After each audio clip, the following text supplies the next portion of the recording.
Welcome to Perfectly Imperfect.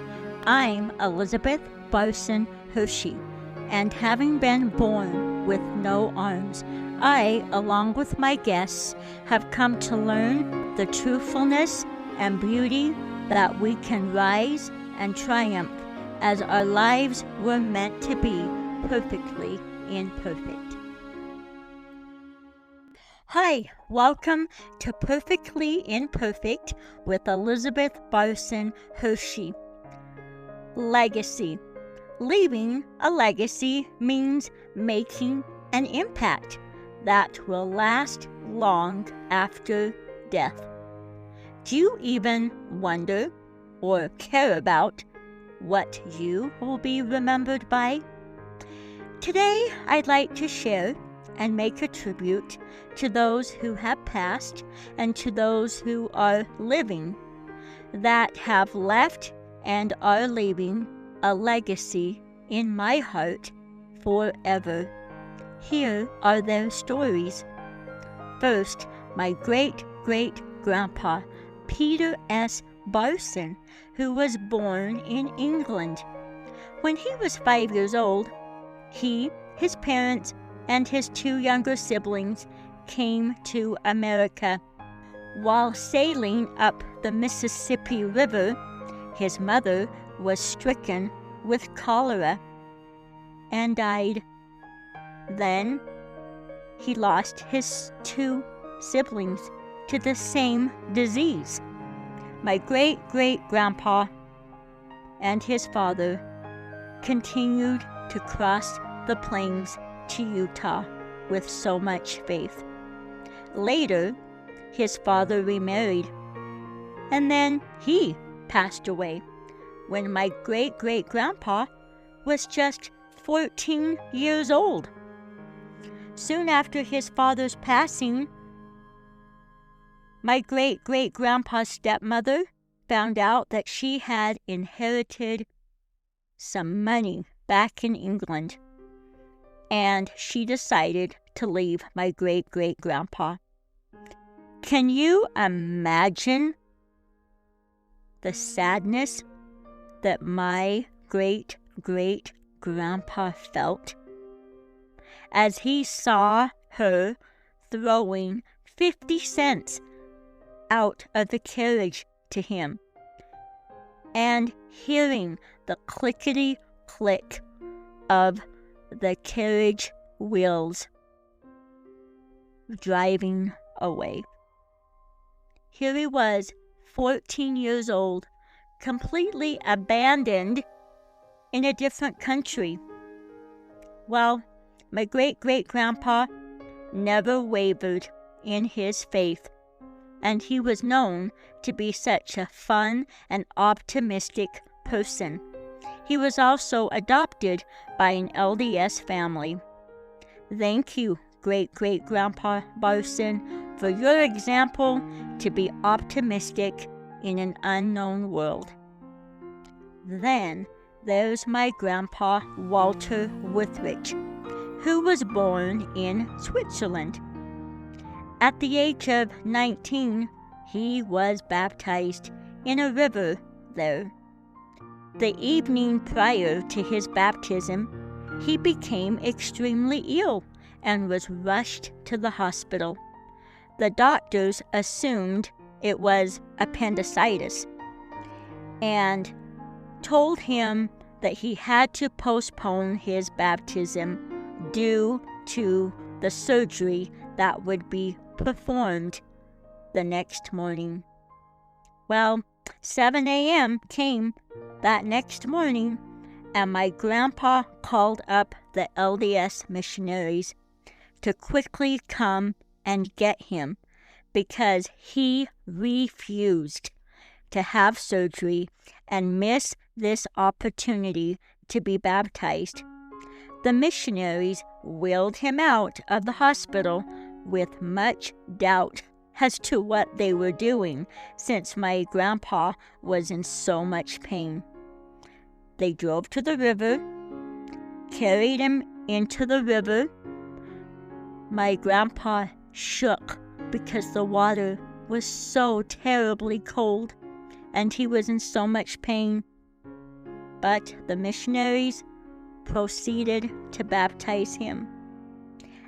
As he came up out of the water, he was pain-free and never received that type of surgery.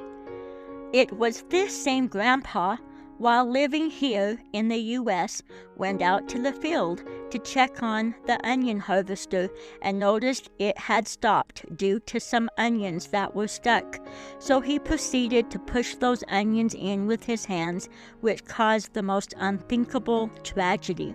The harvester pulled both of his hands in and mangled his fingers. The doctor at the hospital recommended amputating both of his hands, to where my grandpa requested a blessing, and in this blessing he was told that his hands would be spared and healed, and they were. My mom grew up loving my grandpa's crooked pinky that stuck out, especially while he played the piano. How ironic that God would give my mom a child with no hands. Thank you, Grandpa, for helping my mom to accept me. And thank you for being such a loving, kind gentleman. Both my great-great-grandpa Barson and my grandpa Withrich experienced spiritual affirmations that there's life after death. I'm thankful for their faith and determination to never quit. Then there's his wife, my grandma, Una Hunsaker Withrich. Do you know she lost her mother, her only son, and her husband, all within a year and a half? And she never became bitter. When I was born, my brother and my sister went home with my grandma, and she had this bouquet of artificial pink roses in the entrance of her home. She walked up to these roses and explained to my brother and sister that these roses aren't real and no one in this life is perfect. She proceeded to pull out a rose and bent a petal down on that rose and stated, "There, now that is a real rose, and it represents my granddaughter Elizabeth." Then she stuck the rose in the bouquet, and it stayed that way for 6 years until my grandma passed. After her passing, my sister didn't take the entire bouquet of artificial pink roses. Instead, she pulled out that one single rose and then waited 10 more years to give it to me so I would understand the meaning of this rose and the life lesson that my grandma wanted to teach my siblings and myself. I believe we are all roses. Yes, guys, even you are roses. We all have beautiful and studly qualities and characteristics about ourselves. And yes, we all do have challenges and imperfections, which tends to bend one of our petals down. And Satan is there, and all he wants you to do is to focus on that one stupid petal that is bent down and not recognize all of the other perfect petals standing straight in the air. May we choose to recognize the perfect petals, not only within ourselves, but within others. Last summer, my husband and I got to experience a little of our ancestors' trials on our stake trek that I'll never forget. I'm thankful for our ancestors and for their strength and faith to carry on. Each of us have ancestors and loved ones whom have left a legacy of perseverance. If you don't know of any in your family, I encourage you to go searching, especially on Ancestry.com. I ask you again, what kind of legacy do you want to leave or be remembered by? All of our circumstances are unique, and our lives are not ours alone, as we influence all of those around us.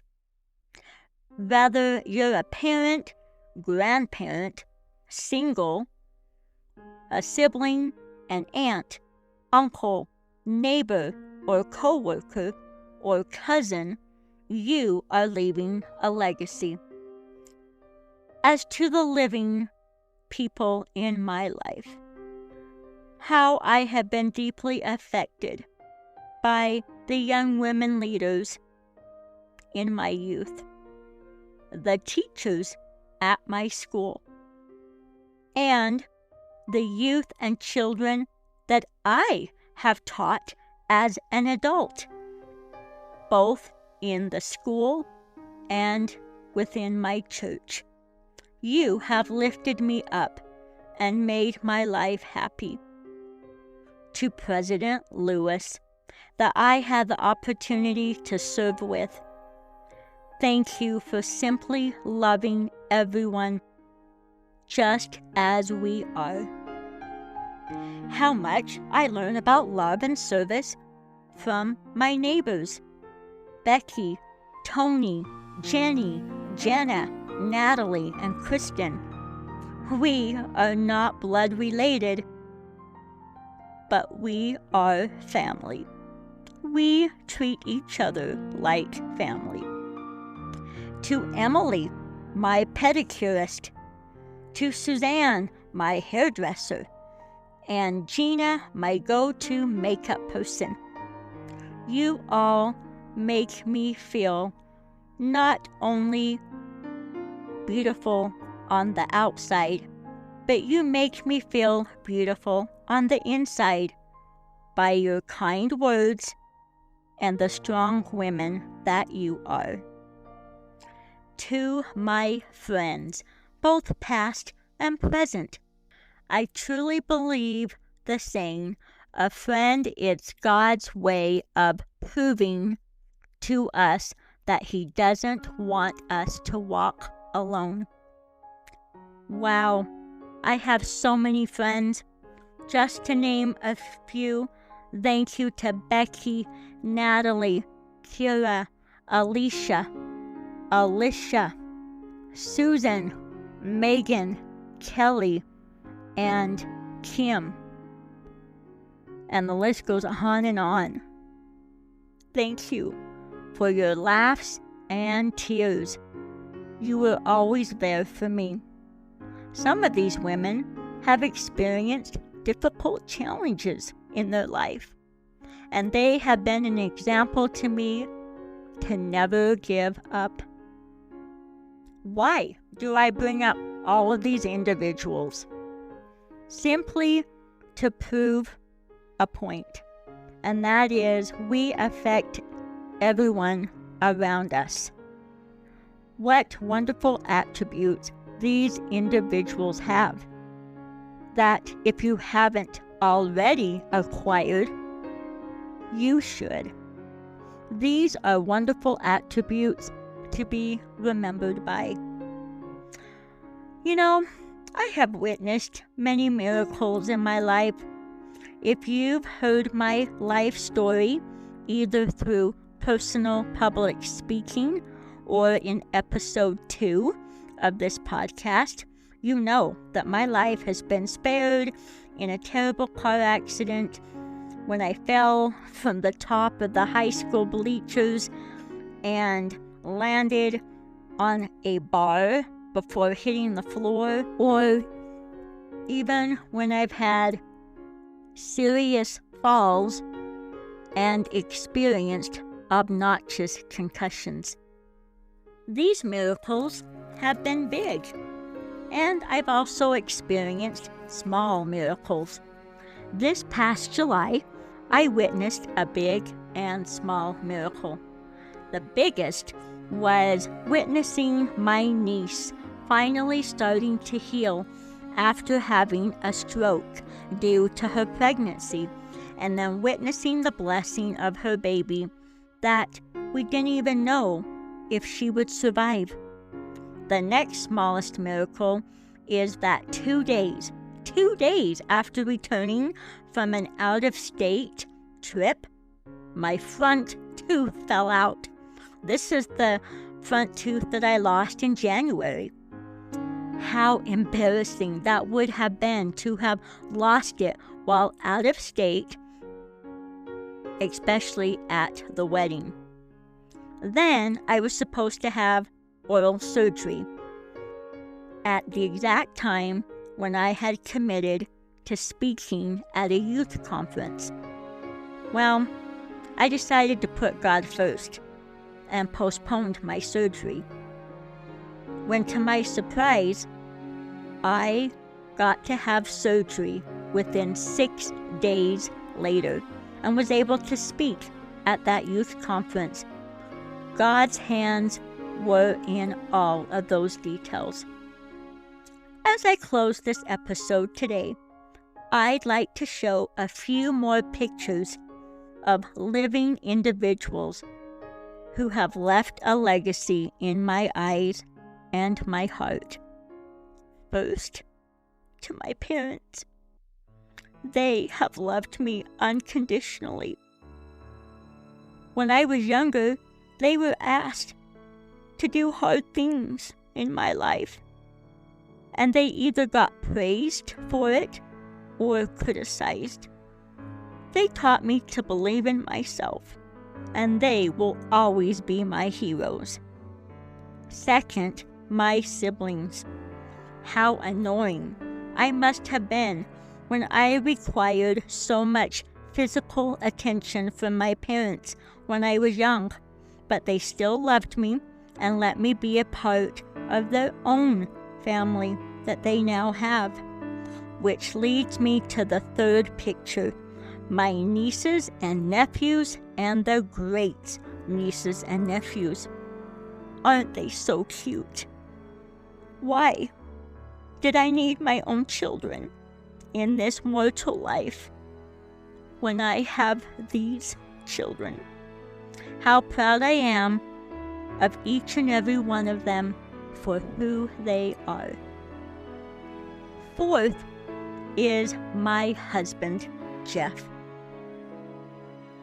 He not only loves me unconditionally, but we have so much fun together, and the biggest lesson and legacy that he's taught me in my life is that he never makes fun of anyone. He never makes fun of anyone. Thank you, Jeff, for that. And the last picture is my wedding day, filled with parents, in-laws, aunts and uncles, cousins, nieces and nephews, and great nieces and nephews, and sister-in-laws. I have been blessed with the most amazing sister-in-laws. How special it was to have them there at a place that I love so much, the temple.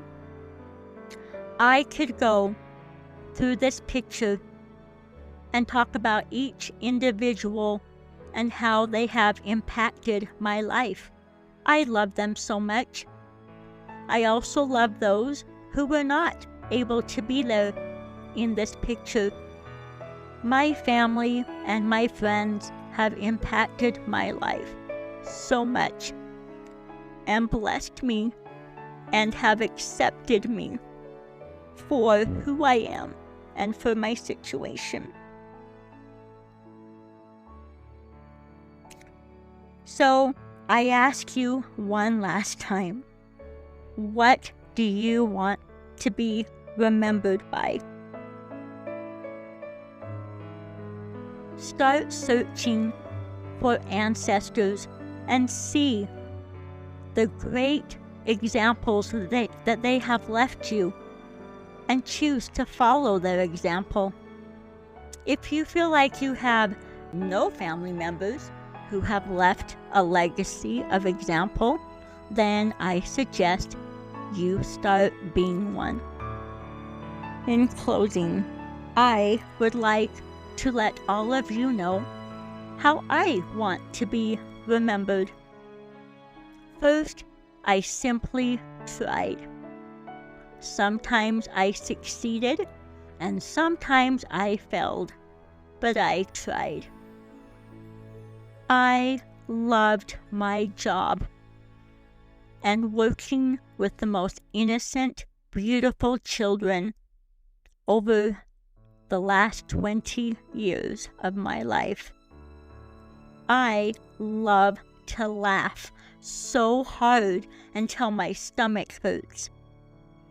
I have unconditional love for everyone that I see and that I meet. And last but not least, I not only have love for my friends, my family, and my husband, but I have love for this man. He has carried me through life, and he will carry you through your life. Have a wonderful week. Bye.